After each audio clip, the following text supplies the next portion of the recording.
fuerte aplauso y agradecer la presencia de jóvenes políticos de las Américas de la Ciudad de México. Muchas gracias por estar aquí con nosotros.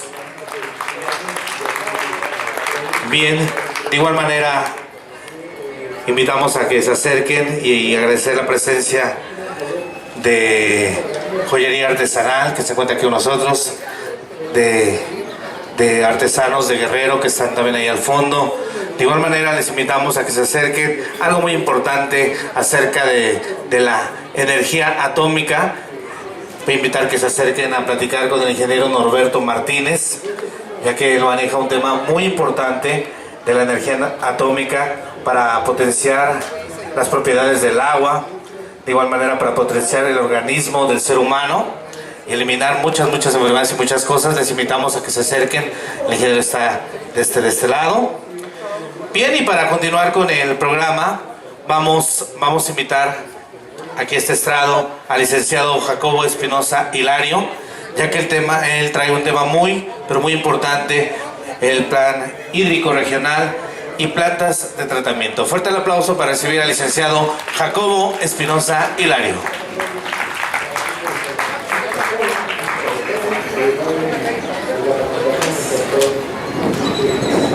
Muy buenas tardes, muchas gracias. Un gusto ver al compañero de Totolapan después de 15 años de trabajo. Nosotros lo fuimos a visitar por allá cuando iniciaba el parque ecoturístico, y quiero decirle que hay allá en la zona de los volcanes quedaron alrededor de 5 o 6 proyectos de semilla que fueron a visitar allá a Totolapan y les gustó el ecoturismo, y actualmente continúan allá por la zona del Estado de México, del Iztaccíhuatl y el Popocatépetl. Yo vengo a platicar un poco lo que estamos haciendo en esa zona del Estado de México.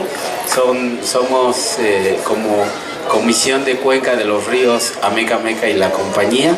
Tenemos 10 municipios y 3 delegaciones, ahora alcaldías de la Ciudad de México, incluyendo la parte sur de Xochimilco, que colinda con Tláhuac y Milpalta. Toda esa zona a nosotros se nos encomendó cuidarla. Actualmente lo que se hace en esa zona es sacar toda el agua de drenaje por medio de túneles, por medio de canales, que antes toda esa zona era una zona de arroyos, una zona de aprovechamiento de los deshielos del Iztaccíhuatl y el Popocatépetl, pero pues actualmente ya todo eso se convirtió en drenajes que se unen al túnel, al drenaje profundo de la Ciudad de México, y después se pretende sacar todo por el túnel emisor oriente, que no han terminado. Llevan 15,000 millones de pesos gastados y todavía no lo concluyen, necesitan más, cada año le van aumentando el precio. Y nosotros lo que vemos es que va en contra de la naturaleza, toda esta extracción, aprovechamiento, ensuciar el agua y después sacarla de la cuenca, ¿no? Si ya de por sí es difícil traer el agua de otras fuentes, ahora sacarla de aquí hasta Hidalgo, pues se tiene que estar haciendo un bombeo a contrapendiente, y ese bombeo a contrapendiente pues gasta energía, genera gases de efecto invernadero, eso nos contamina y contamina todo el planeta.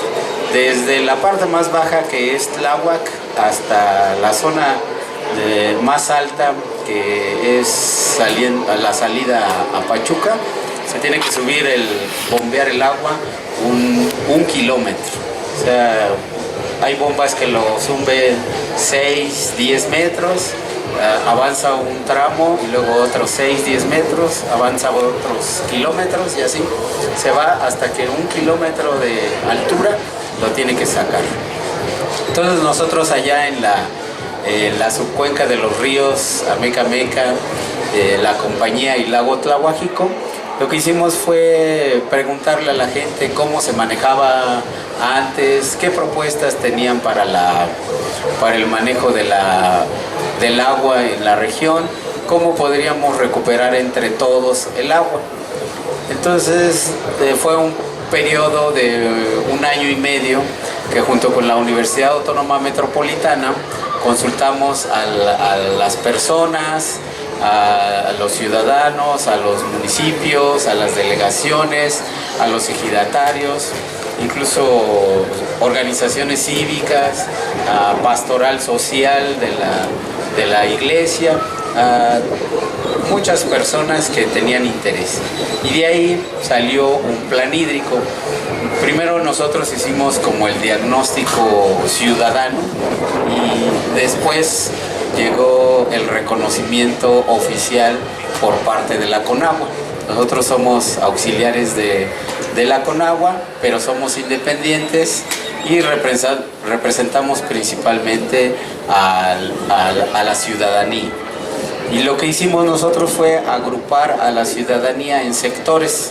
Hay un sector forestal con el que estamos trabajando el cuidado de todos sus bosques, porque sus bosques son los que generan la recarga al acuífero.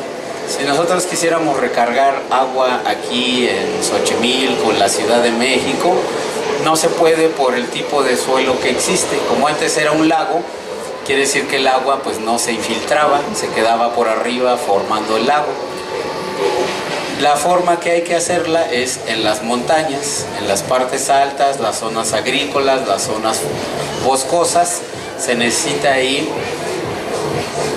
hacer lo que ya se conoce: presas de gavión, presas de mampostería, bordos de retención de tierra acomodada, cualquier medio en el que se le impida que el agua de lluvia, cuando va bajando, se pierda velocidad, se infiltre, pierde los suelos, y eso acá en la cuenca baja se refleja en que los drenajes se tapan menos, disminuye el volumen del drenaje, porque aquí lo que hacemos es mezclar el agua de lluvia con el agua de drenaje, que no se debería de hacer. Toda esta zona llueve mucho y eso, en lugar de sacarle provecho, lo estamos viendo como un problema, ¿no? Se tapan el drenaje y se empiezan a saturar las vialidades y las viviendas, ¿no? Pero si todo eso lo retuviéramos en la cuenca alta, en las zonas de bosque, en las zonas agrícolas, en las zonas de Chinampa y en los canales que todavía existen aquí en Xochimilco y Tláhuac, pues todo eso, en lugar de venirnos a inundar, generaría una oportunidad. También trabajamos con el sector agropecuario o agrícola. Ahí lo que hicimos fue la estrategia de sanear el río Amecameca. Se autorizaron, gracias a la presión de los ciudadanos, de la Comisión de Cuenca, de los campesinos, 300 millones de pesos para 10 plantas de tratamiento. Aquí en la Ciudad de México hay alrededor de 28 plantas de tratamiento del 2016, y de esas plantas la mayoría funcionan. Hay algunas que funcionan menos, otras que tienen menos volumen, pero en general en la Ciudad de México sí hay un buen tratamiento de aguas residuales.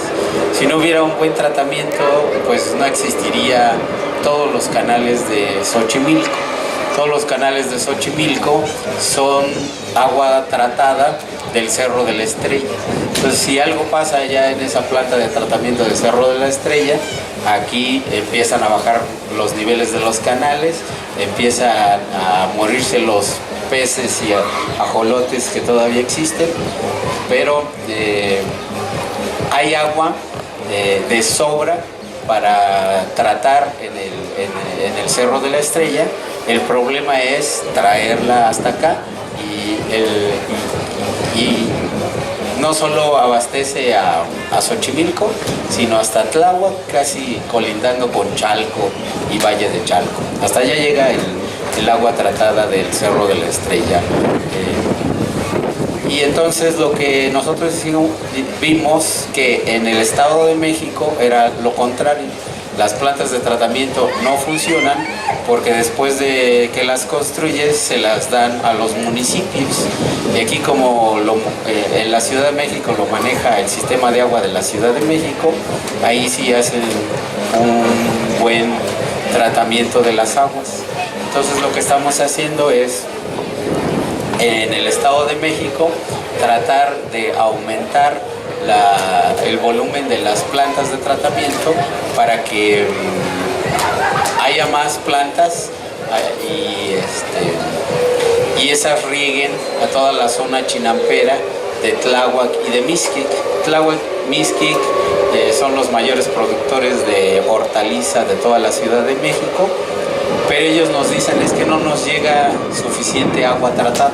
Si nosotros tuviéramos agua, tenemos otras 300 hectáreas que no sembramos porque no tenemos agua.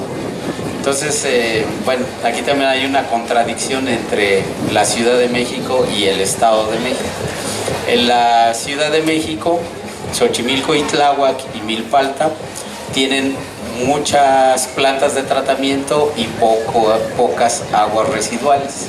La mayoría de las plantas de esas tres alcaldías no están al 100%, están al 30, al 50% de su capacidad.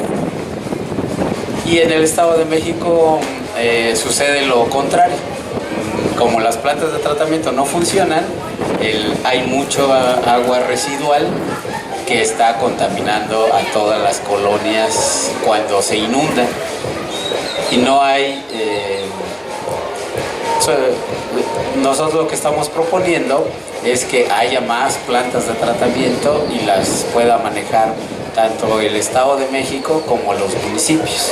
Resulta que hay programas para el manejo de las plantas, pero los ayuntamientos no lo están utilizando, ¿no? Entonces eso es una contradicción que decía entre la Ciudad de México y el Estado de México. Y bueno, hablando ya de la alcaldía de Xochimilco, aquí solamente hay 2 plantas de tratamiento. Como la mayoría viene del Cerro de la Estrella, pues son pocas las que existen aquí en Xochimilco, que es la que está en San Luis Tlaxialtemalco. Esa planta de tratamiento tiene una capacidad instalada de 150 litros por segundo. Fue construida en 1989, es junto con el Cerro de la Estrella sería la primera que se construyó en 1968 y desde entonces ha estado trabajando. La de San Luis Tlaxialtemalco se construyó en el 89, tiene una capacidad de 150 litros por segundo, pero solamente trata 60 litros por segundo, es lo que les decía que están a menos de la mitad de su capacidad. Y toda el agua que sale es para los canales de San Luis, San Gregorio y en pipas para riego hacia Milpalta, ¿no? Entonces el agua tratada puede tener muchos usos. El chiste es poder tener esa agua tratada, y si tenemos esa agua tratada, pues se pueden regar los canales, se pueden hacer todas las hortalizas que existen alrededor de las chinampas, y se puede incluso utilizar agua tratada para usos industriales, como lo hace Milpalta. Hay muchos procedimientos industriales y comerciales que con agua tratada sería suficiente. Todas las plantas de tratamiento tienen una norma que deben de cumplir, que es la norma 003 para riego. Entonces eso garantiza que tienen una buena calidad para reutilizarlos. Y la segunda planta de tratamiento que existe aquí en Xochimilco es la del Reclusorio Sur. El reclusorio sur, para todos los habitantes que hay en ese reclusorio, pues tienen su planta de tratamiento antes de echarla al río Santiago. Ese es el único uso que tiene esta planta. También se construyó en 1989, tiene una capacidad de 60 litros y solamente trata 30 litros por segundo, entonces va a la mitad de su capacidad. Y cuando trata el agua la echa al río Santiago, que después pues solamente hace un beneficio ambiental, llevando agua de lluvia y agua tratada por ese canal, que después se une con otros drenajes y se pierde. Ahí no se utiliza esta agua. Pero pues nosotros lo que veíamos era que en el Estado de México nos hace falta toda esta infraestructura. Nosotros lo hemos metido como plantas de tratamiento metropolitanas, porque agarran agua del Estado de México y riegan chinampas de la Ciudad de México, ¿no? Va de un estado a otro.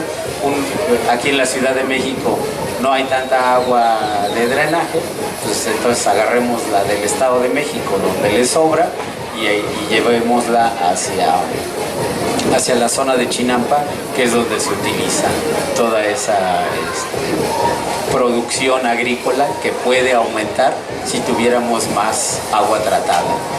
Yo terminaría con ese mensaje, ¿no? Que hay que buscar en dónde está el agua, cuál pueden ser sus usos en este Día Mundial del Agua, que no solamente se trata de aprovechar el agua potable, sino qué hacemos con el agua de drenaje cuando le jalamos a la palanca o cuando la echamos al drenaje y a los ríos, hacia dónde va, ¿no? ¿Qué pasa con esa agua? También tenemos responsabilidad por el agua que va y contamina ríos, canales y después va a contaminar al mar, ¿no? También el derecho humano al agua también ya está en la Constitución, el derecho humano al agua y al saneamiento, ¿no? Entonces es un derecho que debemos exigir entre todos. Gracias.